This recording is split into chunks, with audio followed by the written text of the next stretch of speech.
some time to put all the efforts.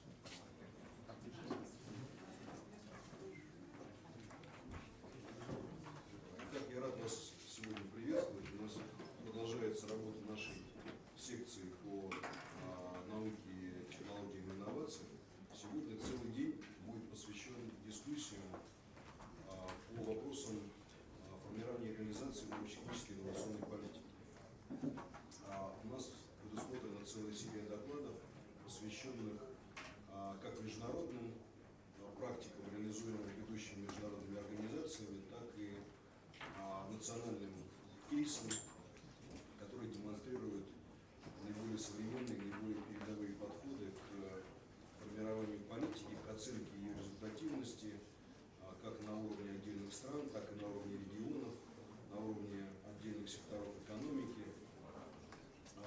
Особенно важный аспект – это целый ряд конкретных кейсов, посвященных отдельным специфическим вопросам реализации научной политики,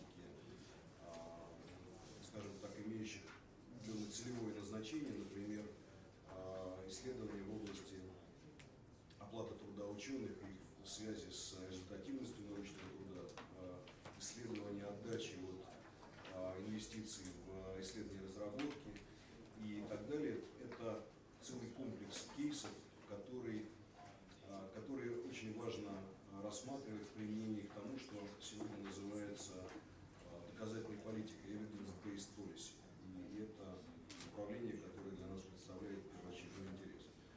В последняя сессия сегодня, вечерняя, будет посвящена дискуссии о апдейте инновационной стратегии OECD и ее сопоставлению со страновыми стратегиями, в том числе со стратегией, которая сегодня реализуется в России. И у нас будет круглый стол с участием наших гостей, и плюс у нас будет включение через Skype с OECD, и к нам присоединится Дирк Пилат, наш коллега, заместитель директора по науке, технологиям и инновациям. А сейчас я хотел бы предоставить слово Сергею Владимировичу Салихову, директору Департамента науки и технологий, с обзором ключевых направлений научно-технической политики в России.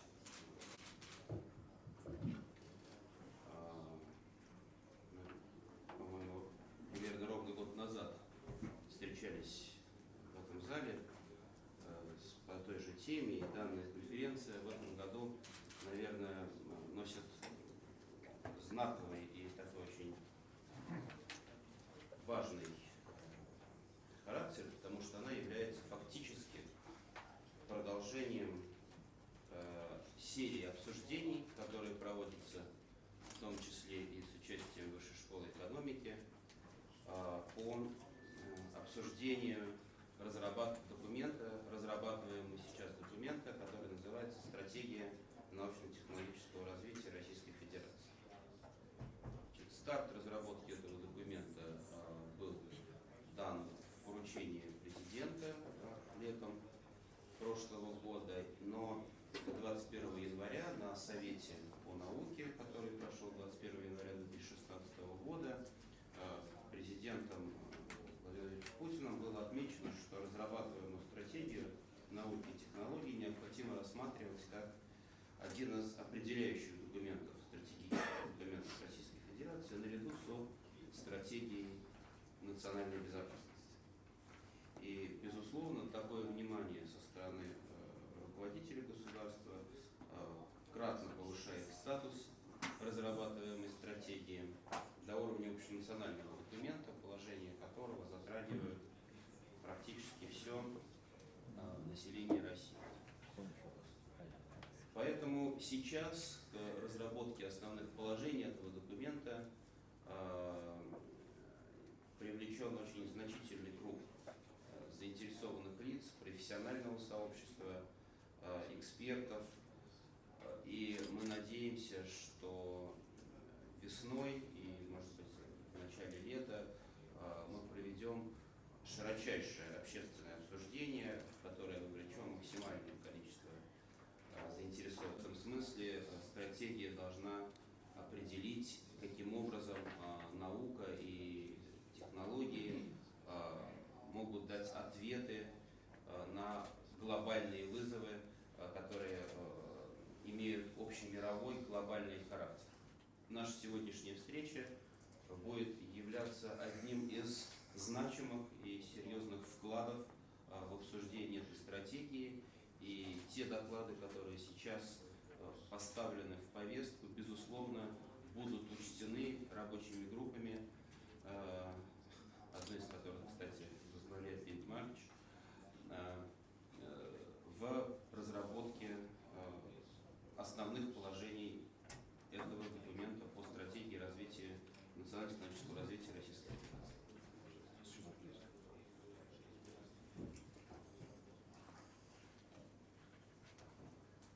Спасибо.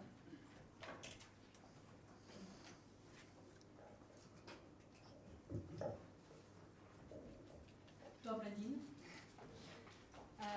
Well, I shall be speaking today, as Leonid said, on some of the key findings of the UNESCO Science Report. This report appeared in November last year, so it's very recent. It's produced by UNESCO every 5 years as a monitoring tool of trends and developments in science, technology, and innovation policy and governance around the world. And I now have 20 minutes to summarize the world. So one of the first messages of the report is that despite the global financial crisis of 2008, 2009, research expenditure grew faster than the global economy, and quite considerably faster.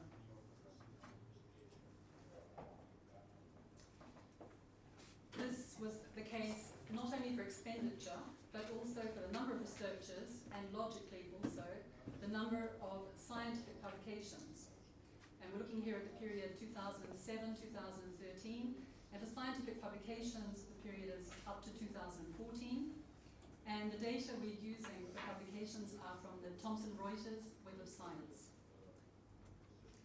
So, one of the trends that pushed research expenditure up, and the number of researchers, and the number of scientific publications was China. It now has overtaken the USA. It has more researchers in the USA. It is second only to the USA for research expenditure and scientific publications. Now, on this graph, for those at the back, the bars on the left in green are for GDP. Research expenditure is in beige, brown. Then you have researchers, the two bars, for 2009 and 2013.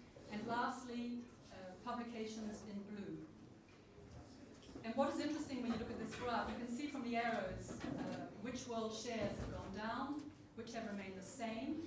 And it's interesting to note that in Latin America, the world shares have more or less remained the same. They have not managed to use the commodities boom to raise their contribution to world science. But if you look at China, and the Republic of Korea has also made very impressive progress, but as it's a smaller country, it's making less of an impact than China. What is interesting, if you look at China, the bars, China now reproduces the same pattern as the leaders for R&D worldwide, the USA, the European Union, Japan, in that its contribution to research expenditure is now much bigger than its contribution to world GDP. So why the steep rise in research spending despite the crisis? Well, in fact, in advanced economies struggling with austerity budgets, public commitment dropped. Not in all countries, there are exceptions, but in many advanced economies, public commitment to research dropped. But overall, R&D expenditure remained high and grew because it was compensated for by the business sector. Now, what's interesting is that businesses sought to conjugate the crisis by maintaining or increasing their own investment in research. We're also seeing in many lower-income countries that they have used the growth, the economic growth fueled by the commodities boom, to raise their own public commitment to research. A lot of countries, I listed some of them, but you're seeing it in a lot of countries. And as a result, we have a strange situation where, for example, Argentina and the UK now have the same level of public commitment to R&D. The UK has gone down, and represented graphically here. You can see that the curve starts descending at about the level of 2008 for the top countries. An exception here, of course, is Germany, which managed to maintain and improve its public commitment to R&D. And the data here come from the UNESCO Institute for Statistics. Then you see on the right-hand side the countries that are circled. They are getting closer to one another. You have Japan at the top within the elongated circle, Canada, then you have the UK, China and Argentina all together, and then you have Poland, South Africa and Mexico. However, at the global level there is a persistent divergence when it comes to business expenditure on research. What's noteworthy here is if you look at the brown line for China, it has risen very steeply, but Mexico and Argentina, which have improved their public commitment to R&D, they are still at the bottom of the graph when it comes to business expenditure on R&D. The Russian Federation is the red line in the bottom third. So here we have a graph showing what happened. It starts at 2001, but you can see that from 2008 onwards, there is a steep climb for China above all, but also India. And this corresponds rather neatly to the decline of North America, because the business sector in the USA suffered a lot between 2009 and 2011, and it was only beginning to recover in 2012. So this reflects the impact of the crisis on the USA, essentially. Spending also went down considerably in Canada. Now at the bottom of the graph, what's interesting here is that you can see that much of the world still contributes very little to business expenditure. Latin America, Africa, the Middle East, former Soviet states, they're all at the bottom. To identify and guide and help startups that have the potential to be disruptive, in other words, to create new markets. The National Research Foundation provides 85% of funding, and the rest comes from the incubator. In the USA, you have an emerging situation whereby large corporations are funding disruptive startups because they feel that it is more cost effective than having to acquire the technology produced by these young competitors. Another message from the report is that although science powers commerce, it serves other purposes, and governments should not lose sight of this. With public budgets being under pressure in many advanced economies, there has been a temptation in recent years, particularly in Australia and Canada, to divert public money away from government science towards the commercialization end of the innovation cycle. Cultural revolution. The government feels that its development model is no longer suited to global markets, and it would like to correct the impression that it develops so fast through imitation alone, that it has no endogenous basic science capacity.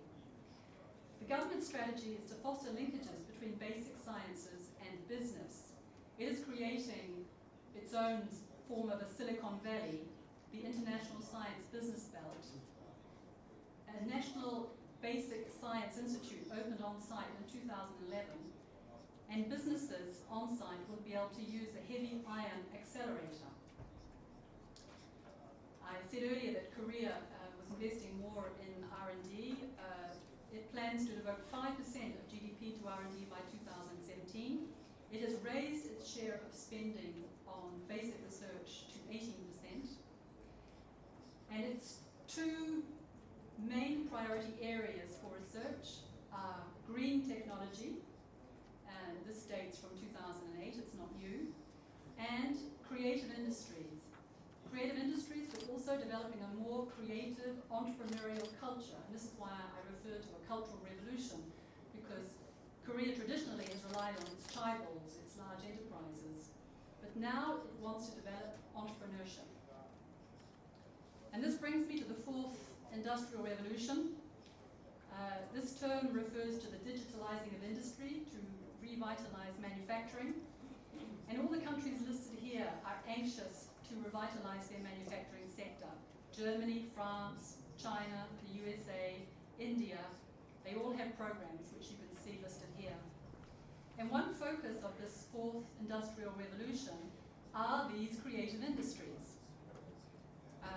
Creative industries that are increasingly web-based.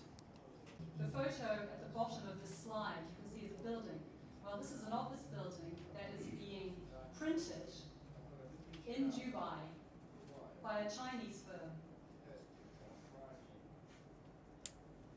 And even the furniture are going to be printed. Now, at the bottom, I just noted that the digital society, the digital economy is PhD holders in Switzerland is foreign born, 1 in 3.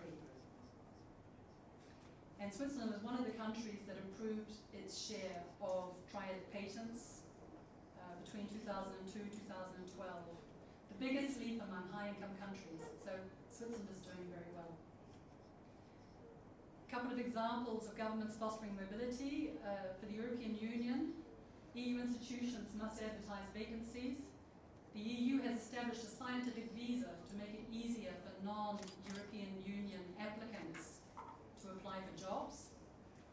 There is Brazil's Science Without Borders scheme, which gave scholarships to Brazilian students to study abroad in science and engineering, and also brought researchers from abroad to work with local researchers. And my last slide, I'd just like to cite a study that was done by the European Union. Studies conducted across Europe have shown that a high level of mobility by qualified personnel between sectors and across countries contributes to the overall professionalism of the labour force and innovative performance of the economy. With that, I'd like to thank you for your attention. And below you have a link to the UNESCO Science Report, which is open access. You can download it. You can also buy a copy if you would like to. And outside, when you leave the room, we have the report in English on a USB key. You're all warmly invited to take a key with you. And we also have some summaries of the report in Russian. Thank you for your attention. Thank you very much, Susan, for this very exciting movement. Пожалуйста, вопросы.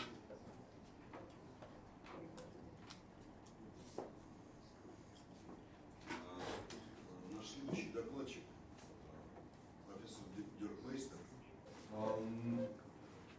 Just warn you, also to know would expect some provoking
delighted when you have a look at it and you find I could improve it.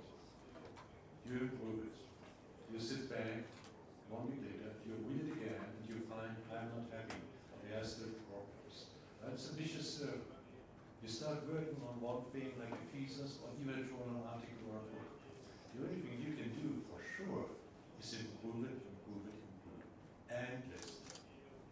And that is the point where you start, when you're thinking in terms of I have to solve a problem, and since I'm a scientist, I have to solve the problem perfectly now. Eventually what you turn up with is a highly sophisticated solution which might be perfect in some sense. It has two problems.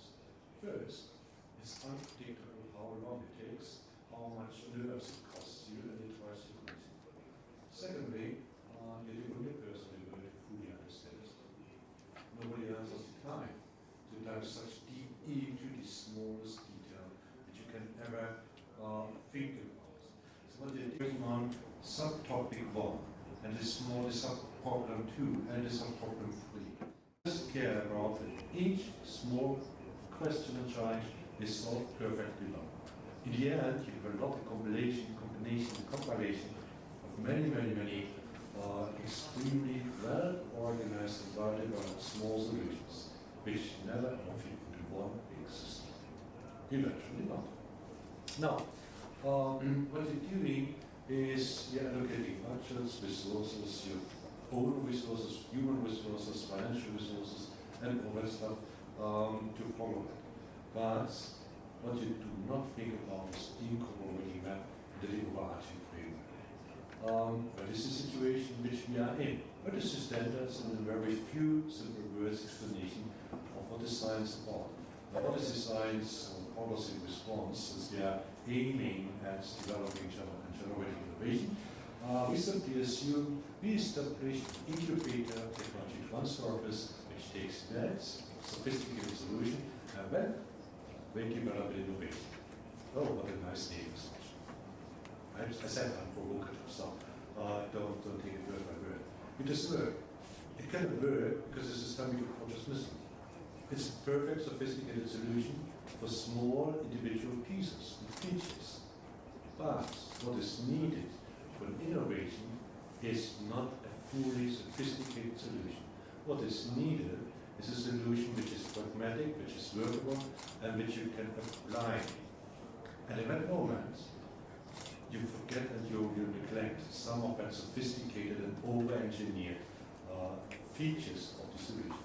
You care about these different subsystems and different sub-solutions, they fit together. You care about the interface, and you care about integrating that into the overall system. You don't care about the individual feature. Now, what is the point? So that we see here where we stand, there's a big part. The problems we have to solve eventually are a little bit more complex than an individual or a group of researchers can think, and they are much larger in scale. Misinformation or whatsoever, however you do it. But in the end, to come up with the solution, and his name, with the article, and having a highly cited, etc. So that's basically the little bit challenge where we are in. So that is taking actually the point we need to consider, we need to change the paradigm how we perceive science, and still I'm convinced that science is one of the bases which is needed for the innovation. But this is a big but now. So far our common perception understanding is scientific result equals innovation. It equals innovation if you put it like science plus education. That is the thing like teaching. Research and teaching, research plus teaching. That equals innovation. Why? Not about the scientific result from the work, but it's about the teaching and the training of competences for human resources, for people. To learn how to use information and to compile them. It's not about that you're teaching the latest research result, so what we don't understand we probably don't need it. But what you do teach is telling them, folks, there's the problem. Now, jump into the cold water, dive into it, and solve the problem. what is the reality, the competence which is needed eventually. And if you start teaching that incorporating such, or when you do very distinct to the tertiary level, actually you should do the primary school early on. At that moment, what you have is a highly qualified labor force, which is the mindset to develop something new, which is not stuck in terms of education, not stuck in saying, okay, if I want to solve a problem, I take a textbook or I read an article. A textbook and an article is something nice, it's a nice input, but it doesn't develop the solution. Not the solution which you actually need eventually. Now, there is little bits and pieces here which we play into. The overarching issue is if you change the paradigm from thinking problems, challenges, towards, let's consider that an opportunity. Let's consider that an opportunity, and that's a psychological element. If you talk to the scientists and you say, hey, there's a problem to solve, he will know it, sophisticated. If you say, there is a problem, then it is solve the problem. You have the opportunity to become famous and you extend your prima donna existence much more better. He's investing much more enthusiasm, and he's much more like, I can make it. It's a little bit like Obama saying we can make it, or Chancellor Merkel saying, wir schaffen das. Things like that. It can go wrong, naturally. But it's kind of the momentum and the culture that they try to correct the gets or the individual, the human, by his own right to invest more and not being going too much into detail, saying I have a perfect solution. Give it a chance, think about your opportunity, what you can make out of it. For doing so, what you have is an opportunity. Usually when you have a challenge or a problem, you start decomposing the problem. When you have an opportunity, you start looking at requirements. What is required to convert such an opportunity in a real success? That's application of thinking. It is a whole story in innovation theory. We are talking about use innovation. Nothing else. It is nothing else. If you take a scientific work and start not thinking like I perfectly well develop an answer to the problem, but you start thinking, when I have the solution, what are the requirements for the solution? Everything. Under which circumstances? It can be a solution which is applicable on any basically science field. Sure, but one of the requirements might be that your solution is applicable not only for your technology or science field, but also for complementary field. It is something, if you do that in the early beginning at the work, then the work is fully different structure. If you don't do it and just think about the problem, you don't care about the environment. And when you finish, the technology advice office comes and says, oh, we could use it in physics, but you're a chemist. This is very wrong. But if you have the opportunity and the requirement in terms of this specification and in terms of reference early on, then you do a different work, with different thinking and different awareness. Second, take your terms of reference and match it against what is existing. Science is, and we heard a nice statement yesterday, science is for sure, well, in most cases nothing new. Nothing something new in a regional local, maybe in a national context, but not necessarily globally. And the solutions, some solutions always exist somewhere, but are not discovered in ourselves. So that is the point. Have a look what else, what other solutions exist, because the problems and challenges we have it since the human being is on the planet Earth, more or less, and always we found a solution somehow. So if you take a look at existing solutions for similar problems, that is already an inspiration, not to repeat the word, but to build on it. And look, why did that solution fail? And I'm going to have a better solution for the problem, which is the opportunity then, which leads to a better thing. So that was like when we get analysis, and you consider the interfaces and the linkages with the other fields as well, so you make it more comfortable. It's like, that's a nice example. I was one mobile phone company who was, I think, Motorola now coming with a mobile phone, which they call it a modular mobile phone. It's a nice idea. The only problem is the interfaces between the individual modules don't work. So you can buy different modules for the whole thing, but the whole system doesn't work at all anymore. Because what they forgot was, the more modules you have, the more energy you consume, and the battery breaks down after 1 hour. And I'm not sure who of you would buy a cell phone which works only for 1 hour. It doesn't work. They forgot they had a big idea. They forgot the terms of reference and the requirements. Eventually, next generation will be different. But here, just to stress that here, the main feature is you do start thinking actually at a very early stage.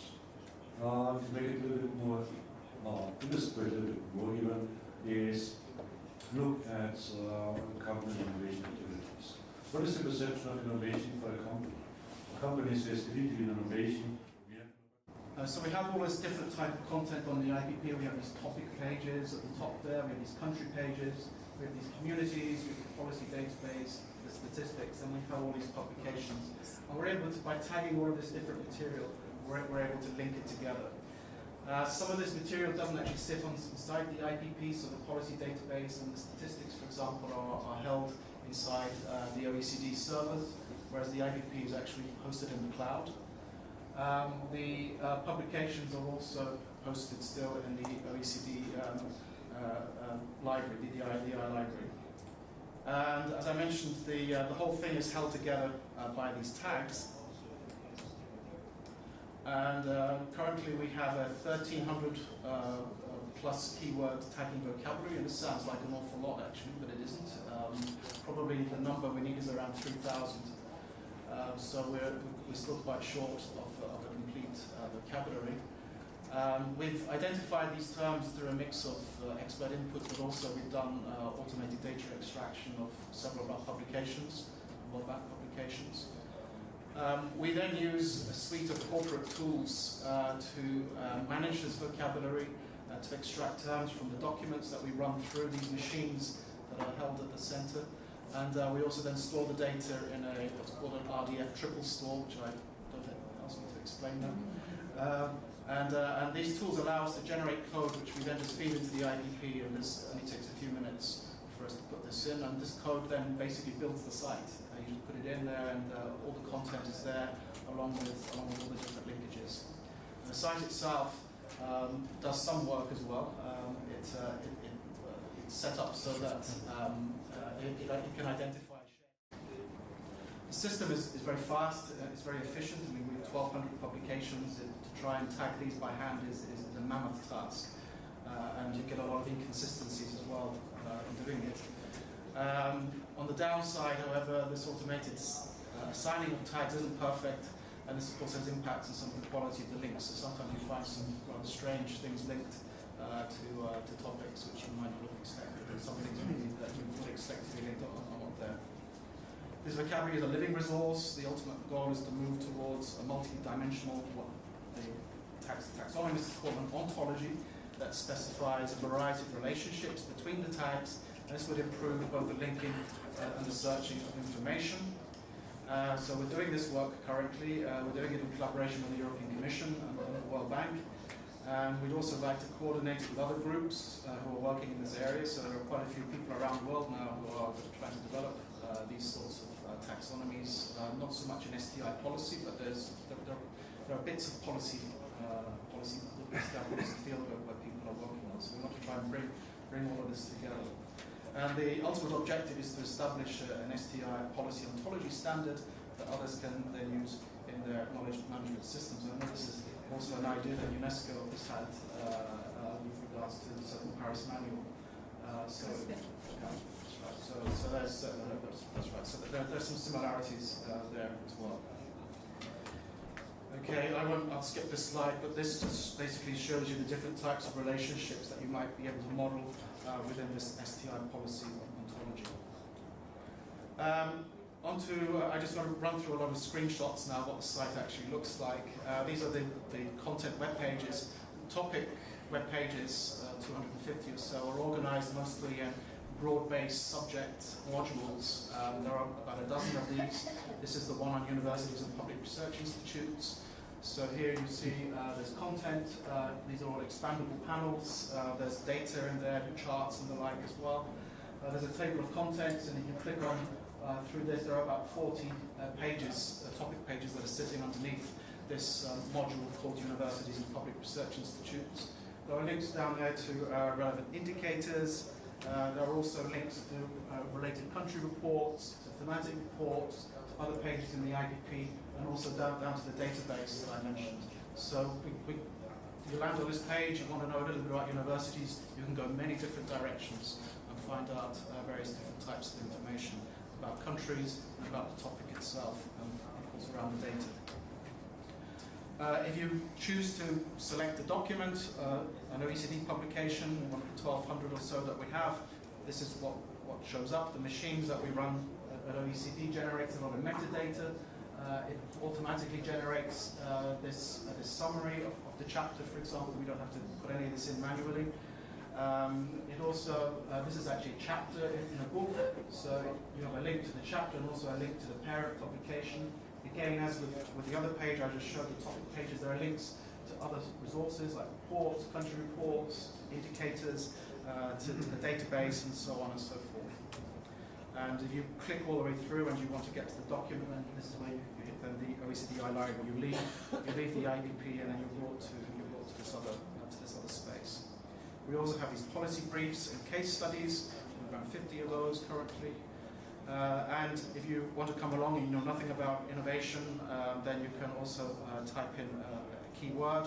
Again, just like with the other pages, you can see there are links to basically the results are presented in different bins. We have statistics, web pages, reports, policy database. Again, all of this can be filtered or it can be sorted as well.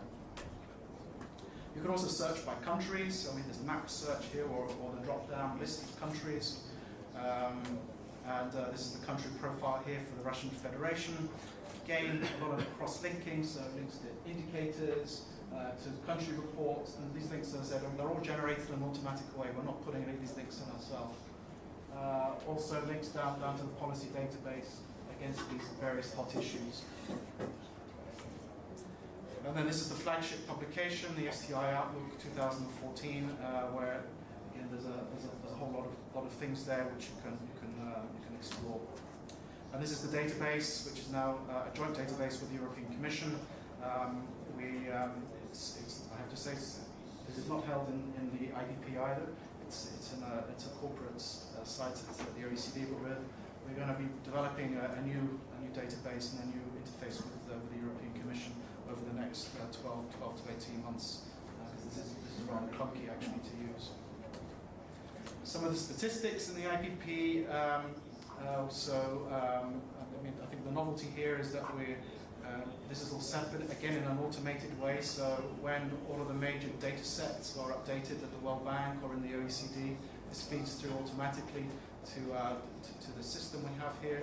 And we're also able to integrate the data and the metadata into one sort of dashboard. This is what the dashboard looks like. So you have a kind of a mapping representation of the data. There's charts, you can select countries, you can select different indicators, and there's the metadata there as well. And this is actually a very nice software. Again, I know UNESCO are using this in your platform. And it's been used widely in various UN agencies and other organizations, and it's very, very cheap to use actually. I can highly recommend it. The developer is very nice to work with as well. You can do all different types of data visualizations with this. This is not mobile friendly currently, but in the next month or two it's going to move to HTML5 and will be mobile friendly as well. To expand publications, the United Nations has recently joined the iLibrary, which is a wonderful thing for us because we have all of these machines that are set up to grab everything from the iLibrary, and already we've identified around 400 UN documents which we can tag and put onto the IPP. We're hoping we can get more European Commission stuff on there as well, but there are mean, the stuff is freely available, but it's not easy to tag it and to get into the system. And also we'll probably bring in more countries, more reports from countries as well. We're looking to expand the use of the communities, including communities that are set up and maintained by users outside the World Bank and the OECD. And we also are hoping to build some decision support diagnostic tools. This is the original idea, in fact, behind the IDP was that it was going to be built around these tools. When I presented here in 2011, this probably was one of the things I would have emphasized. This unfortunately hasn't happened yet, but we'd like now to start doing that work over the next year or so. And finally, we need to continue work on developing the tagging taxonomy, and we're going to be doing that with the European Commission and the World Bank. So I stop there, and thank you very much for your attention.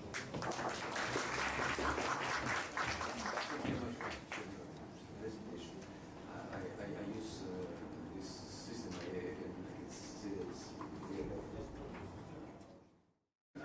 has gained a increased importance as national borders are breaking down. So in this respect, we have a movement, and I will talk about specific items here. We have a movement to look at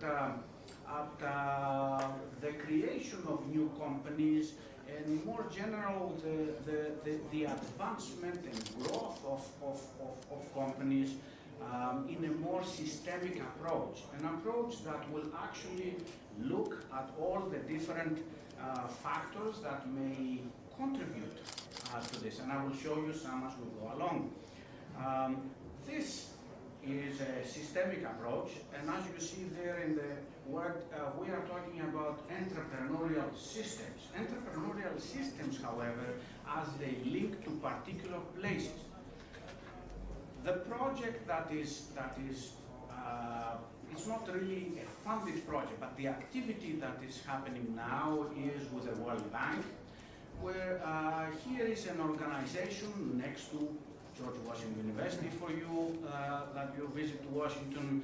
Here is an organization that has started worrying about innovation cities. There is a huge literature, of course, on clusters, at least 100 years of literature in economics about that, since Alfred Marshall talked about it for Great Britain. But the problem of that literature, we find, is that the systemic approach is somewhat missing. There is a lot of discussion of the different factors. If I could get this going.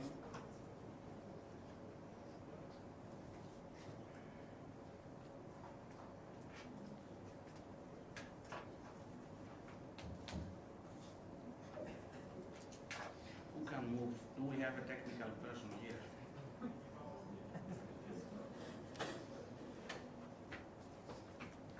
The next.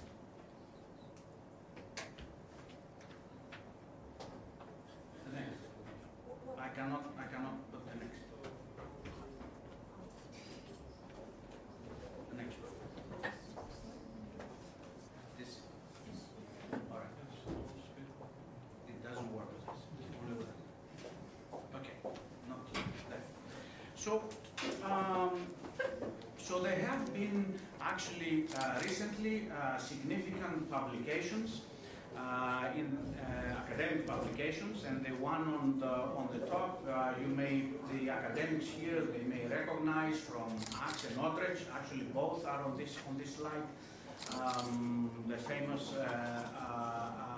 couple of researchers since the 1990s. So there have been recent papers that have tried to actually define what may be an entrepreneurial ecosystem. And the one that I like the most is of this new paper that is coming out shortly in the Journal of Technology Transfer, which is in the middle there, by Otteridge. So they are talking about an ecosystem, such an ecosystem, is a dynamic community of interdependent actors, and in parentheses, the kinds of actors they have in mind. This is, pay attention that these are not technology actors necessarily. So they are entrepreneurs, they are suppliers, they are buyers, there is government, and a system-level institutional information and socio-economic context. So now we are looking at a somewhat different way on a region, a much more holistic way, which you may take in a picture like this. This is the latest graph that the World Bank has produced to indicate what might be called a region and entrepreneurship in that region, business. If you look at this bar, the black bar, starts from pre-seed, very, very early stage businesses, and goes all the way towards the very established businesses. On the top, above the black line, there is the firm, there is the market, there is the finance, and at the bottom here, I'm sorry I'm sitting in front of you, but it's the environment. So as you move across this graph, the different things that are important, that are getting relatively more important, right, at the different levels. Important for the firm, important for the market, important for the finance, and for the environment are showing up. This is a sort of a systemic approach so to looking at regions. So the idea is to develop particular tools, some sort of a practice that will be able to give advice to governments, to local governments, of how to set up and manage regional economies. Now, technology plays a role in this, and sometimes it plays a significant role in this. But technology is by far not the only factor. This is what I wanted to stress. It's not the only factor. You can have technology come out of your ears and you will never develop. Right? So it's all these other factors that are important in how we do, how we develop a region.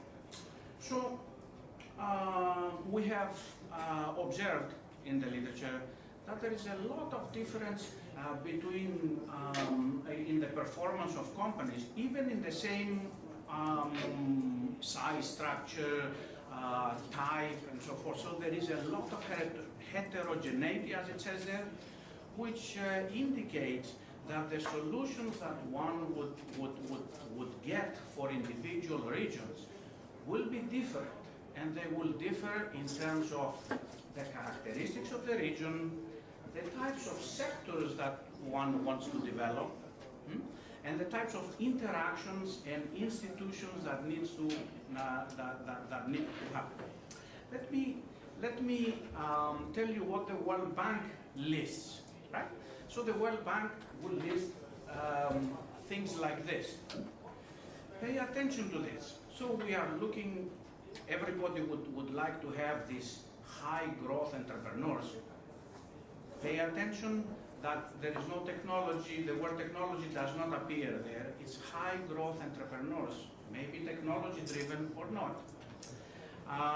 So early stage high risk financing, right, with all the parts that everybody knows. But the third bullet is facilitating, not just building those SMEs and those startups, but facilitating their internationalization. And in there, in that bullet, you will see right up front the word global value systems. So these are multinational corporation-driven, usually, systems. They are international, and we want now regions to link to them. It's like a horse, right, that will take you places. So skills is here, strengthening the women participation in entrepreneurship is here.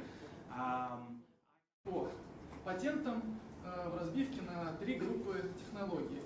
Во-первых, это продвинутые материалы, во-вторых, технологии здравоохранения и технологии информационно-коммуникационной сферы. К сожалению, в мировом разрезе мы видим, что Россия здесь представлена, как бы так сказать, материальной точкой. Конечно, если мы спустимся на уровень, например, Евразийского экономического союза, здесь мы видим, что ситуация иная, но, возвращаясь назад, мы чувствуем разницу. На данном слайде мы видим статистику занятости исследователей по разным секторам экономики. Что нам здесь важно увидеть? То, что очень мало исследователей сравнительно в России занято в сфере высшего образования, и вот буквально только что мы очень хорошо об этом говорили, обсуждали, подчеркивая третью роль вузов, их роль в треугольнике знаний. Здесь комментарии, в общем-то, излишни. Двигаясь дальше, также можно взглянуть на то, насколько мобильны исследователи в России в сравнении с другими странами. Как мы видим, они не настолько мобильны, хотя нижняя половина данного слайда свидетельствует о том, что как раз таки наиболее мобильные, активные исследователи вносят наибольший вклад в развитие мировой науки. Здесь нам также есть над чем работать. Заключительные 2 графика подчеркивают пока еще низкую инновационность российского бизнеса и ту значительную государственную поддержку, которую Россия вынуждена им оказывать.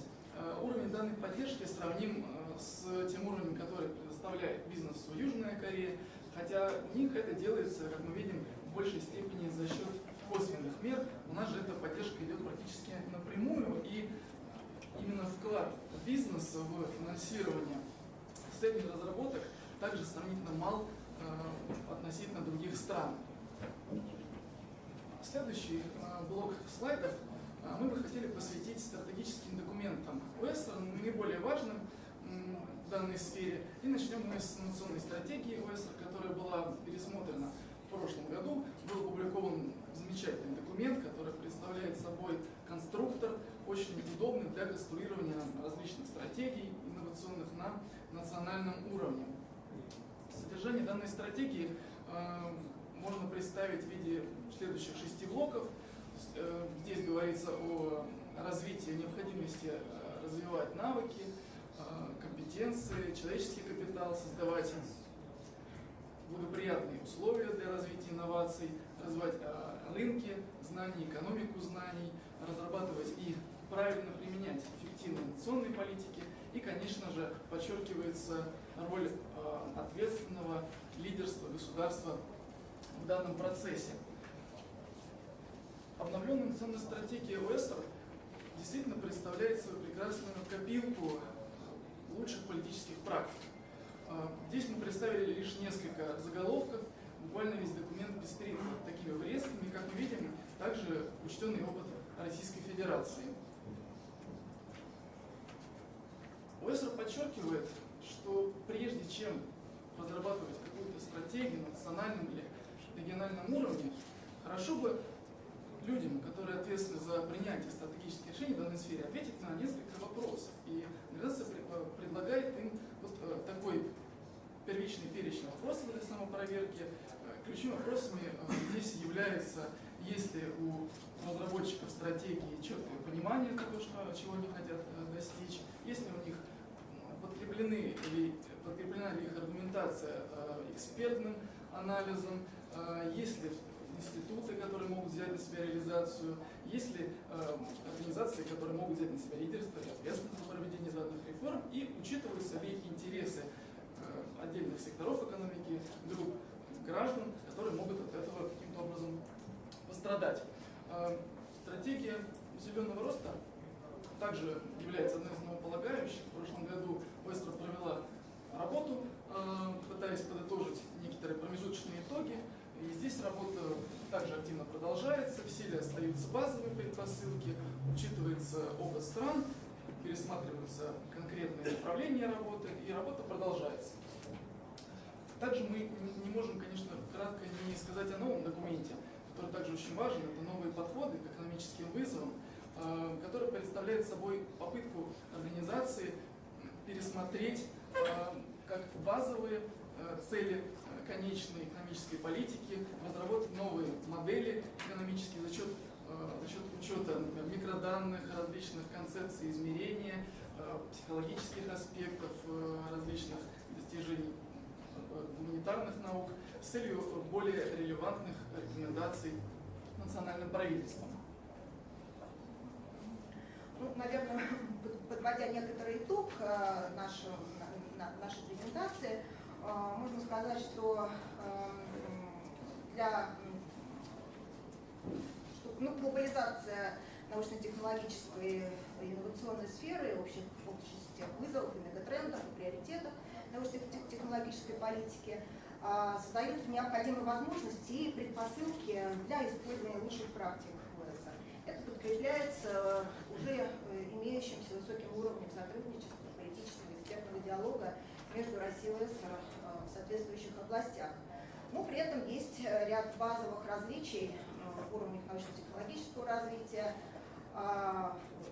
которые заставляют нас быть более взвешенными, критичными при анализе рекомендаций ОСР.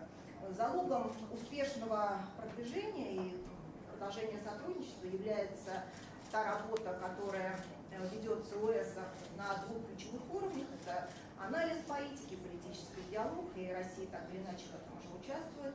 Мы должны продолжать активно участвовать в научно-технологических проектах и инициативах ОСР, регулярно собирать и анализировать статистические данные и быть поставщиками этих данных в организацию.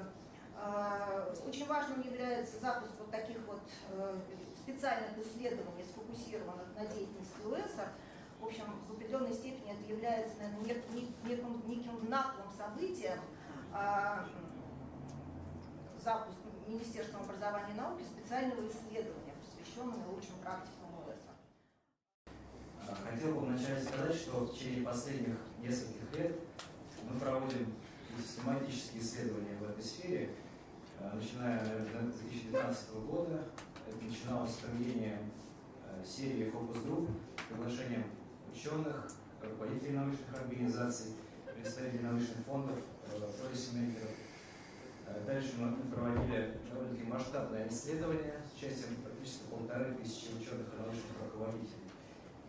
И после этого мы также глубоко анализировали нормативно-правовую базу в этой сфере и статистику и другие источники информации. Я хотел бы представить такие наиболее важные результаты, которые мы получили. Так, вначале несколько слов о предыстории данной политики. Все, в общем-то, начиналось с так называемых известных майских указов президента, в одном из которых он поставил задачу увеличения средней заработной платы научных сотрудников до 200% от средней зарплаты по экономике региона. Это точная формулировка из указа. И, естественно, просто так зарплату повышать неэффективно, и необходимы вводить эффективные контракты, которые будут оценивать, насколько работник результативно осуществляет свою деятельность. То есть, по сути дела, эффективный контракт – это некая разновидность системы оплаты по результатам труда. Подобные схемы не новые, они внедрялись разными странами в 80-е, 90-е годы, в основном в сферах, социальных сферах, образования, здравоохранения, услугах государственных. Но, честно говоря, оценка результативности внедрения данных схем, она неоднозначна, и скорее склоняется к негативным оттенкам. Зачем же нужен эффективный контракт в науке? Во-первых, естественно, необходимо привлекать талантливую молодежь и компетентных научных работников, удерживать их в этой сфере. Во-вторых, необходимо повышать, скажем, конкурентоспособность государства как работодателя и конкурентоспособность сферы науки не только на региональном рынке труда, но и на международном. и необходимо повышать результативность как отдельных работников, так и исследовательских коллективов и научных организаций в целом. Ну, очень простая схема, которую вы видите на слайде. Зарплата, как всем известно, состоит из двух частей, так грубо. Базовый оклад, включающий государственные гарантии компенсации, и так называемая стимулирующая часть. При этом базовая часть, ее задача – привлечение, опять же, молодежи и удержание ее, и не только молодежи, но и опытных работников. Она должна гарантироваться государством. Опять же, должна предусматриваться регулярная оценка деятельности научных сотрудников и предусмотрены конкурентные механизмы замещения должностей. В то же время стимулирующая часть, ее задача как раз стимулировать людей на большую результативность при помощи известных индикаторов результативности, которые специфичны для каждой организации. Может быть, разнообразный список их индикаторов, и она может, эта часть, формироваться не только за счет средств государства, но и за счет бюджетных источников. Как я уже говорил, мы проводили ряд исследований. Первым таким исследованием были фокус-группы, в которые приглашали и ученых, и научных руководителей, и представителей научных фондов, и представителей органов власти, и обсуждали, какие же должны быть исходные параметры модели вот этого эффективного контракта в науке. Результаты этих фокус-групп опубликованы в статье «Эффективный контракт в науке. Параметры модели» в 2015 году в журнале «Форсайт». И в этом же году мы провели широкомасштабное обследование, в которое было вовлечено порядка 1500 научных сотрудников и организаций. Причем мы старались охватить все основные типы научных организаций, включая Институт Академии наук. Это было еще до реформы Академии наук, за несколько месяцев до реформы. Государственные научные центры, университеты, включая национальные исследовательские университеты, и другие научные организации. В каждой организации мы выбирали по 4-5 человек, представляющих различные уровни управления, начиная от топ-менеджмента организаций, middle management и заканчивая рядовыми сотрудниками. Вначале нам было интересно понять вообще, насколько вопрос заработной платы действительно важен для научных сотрудников. Может быть, вообще это ошибка, и научные сотрудники могут работать без зарплаты, или там, с низкой зарплатой, заблуждение, так сказать. Для этого мы последовательно задавали респондентам два вопроса. Первый вопрос заключался в том, насколько для вас важны те или иные возможности, которые может предоставить работа. А второй вопрос заключался в том, насколько ваша текущая работа позволяет эти возможности реализовать. Разницу между этими ответами мы назвали мотивационные разрывы, motivation gaps, которые, по сути, демонстрируют, насколько удовлетворены потребности научных сотрудников. Выявилось, что наибольшая неудовлетворенность как раз стоит в вопросах получения адекватной заработной платы и чувства уверенности в завтрашнем дне. Был также дополнительный вопрос задан о том, какие нужды семейные позволяют удовлетворить ваша текущая заработная плата. И 75% респондентов ответили, что только лишь текущие нужды, лишь 18% были убеждены в том, что им достаточно текущего уровня зарплаты, больше не нужно. То есть мы выяснили, что вопрос все-таки актуален. Но вопрос повышения зарплаты не единственный для политиков, уже говорилось. Важно также понять, какие есть меры для продвижения повышения результативности научной деятельности. Поэтому интересно взглянуть на ответы относительно основных барьеров, которые препятствуют повышению научной результативности. Здесь, как ни странно, на первое место опять вышел такой барьер, как недостаточный фонд оплаты труда. Это уже ответы руководителей организации. Причем здесь интересно, что ответы различаются по разным типам организаций, что характеризует диверсифицированную структуру российской науки. Например, для таких передовых групп организаций, как Национальный исследовательский университет и Государственный научный центр, этот фактор совершенно не важен. Для них как раз более важным является то, что научные работники вынуждены тратить очень много времени на административную работу. Такой фактор, как износ оборудования, материальных фондов, оказался важен скорее для Академии наук, ГНЦ и в меньшей степени для НИУ. Несмотря на то, что руководители считают основным препятствием недостаточный фонд оплаты труда, в то же время они полагают, что зарплата в их организации в среднем конкурентоспособна по региону.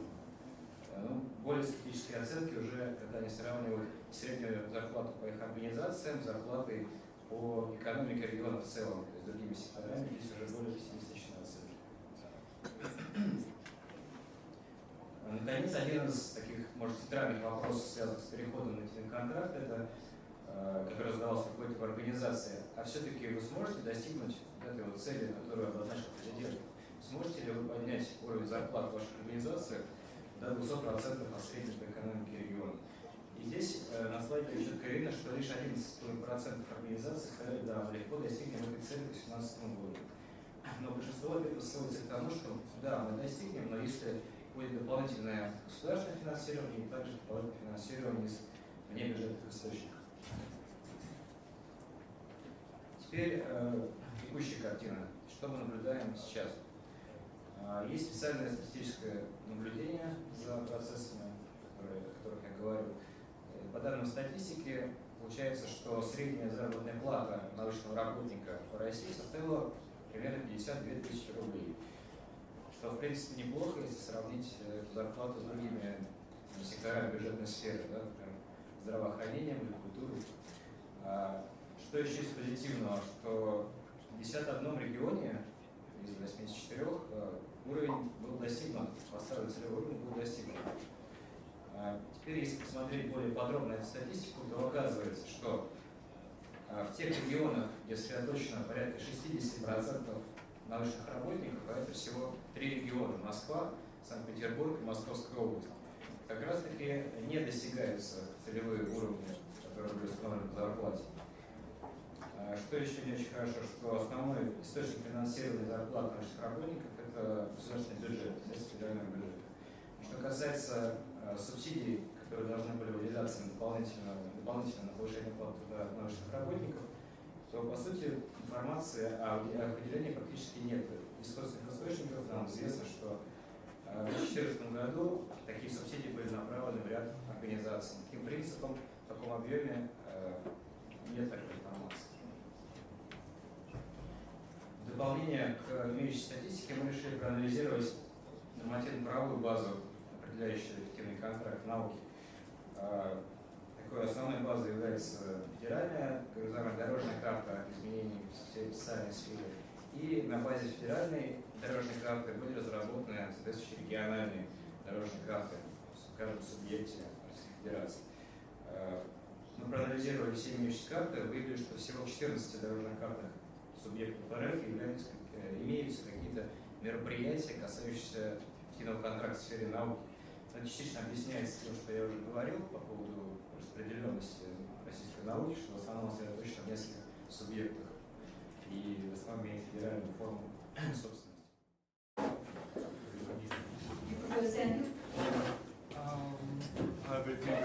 Perhaps all the speakers would like to come up, and that way if there are any questions they can answer from the floor. Nicholas, would you like to come in? Come down.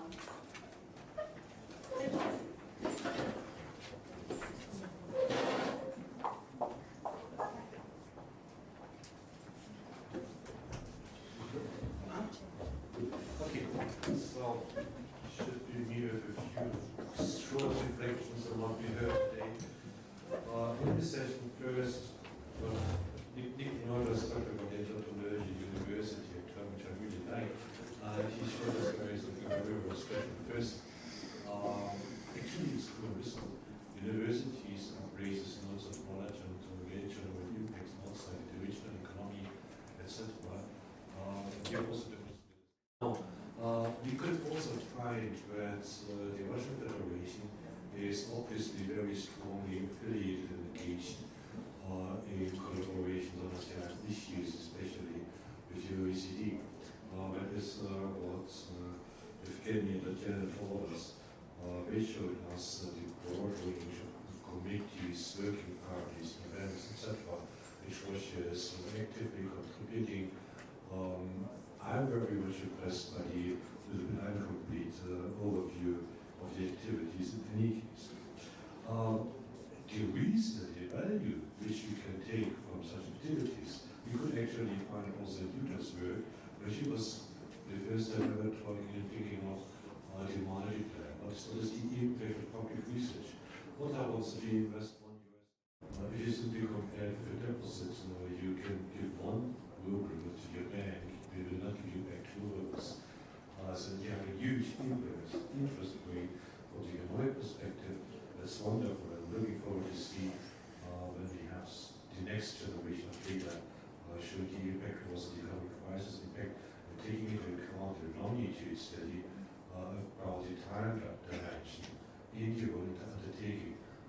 Public R&D expenditure, private, etc., related expenditures usually frequently long-term investments. So probably we might see a return to the level earlier, or maybe it's even decreasing, speculative. But I do believe the model will tell us something about that. When we talk about public research, it makes sense to think about scientists, scientific scientists, and now you're coming back actually to the pictures about universities.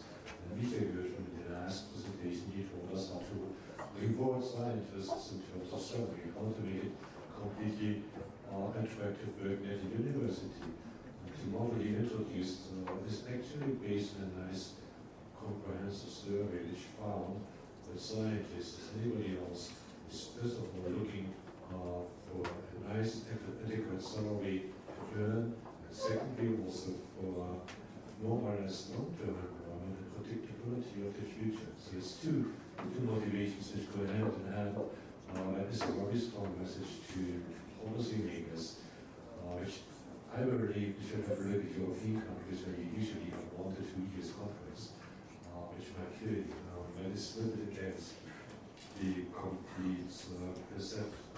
Now, a few questions arise if you take everything together. I would propose to all of us sit together and write a paper together. We have nice evidence here, which brings in additional questions and challenges. It's really a proposal, not a question from my side. So that's for my answer.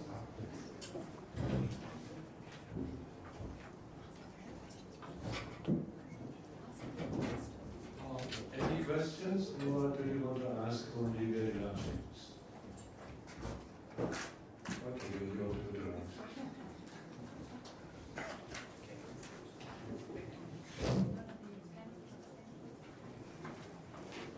Can I ask one, or to you? Is a methodology that you are using what in economics is called computable general equilibrium? That would be the next best alternative at the core of developing the method further. Yeah. But that's a big task to develop a CGE model for a particular question.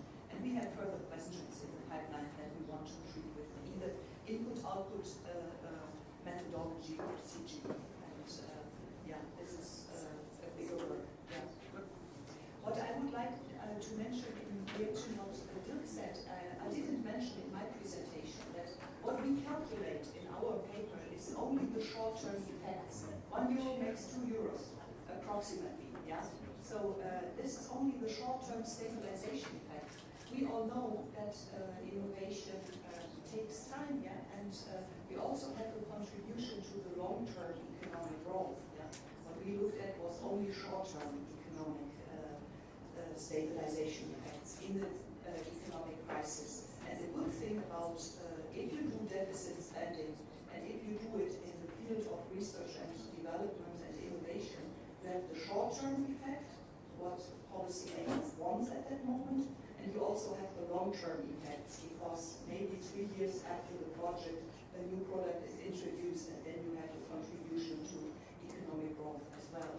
That was why I was in favor of having a larger proportion of R&D spending within the fiscal policy program. The fiscal policy programs as such covered many different areas, construction, money for buying cars, consumer vouchers, I don't know what, but R&D was one important component in many countries with this double effect, short-term and long-term.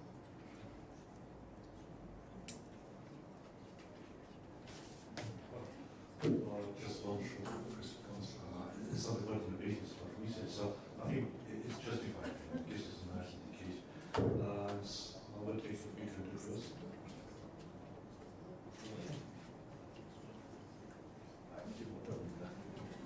Okay, let's go for lunch.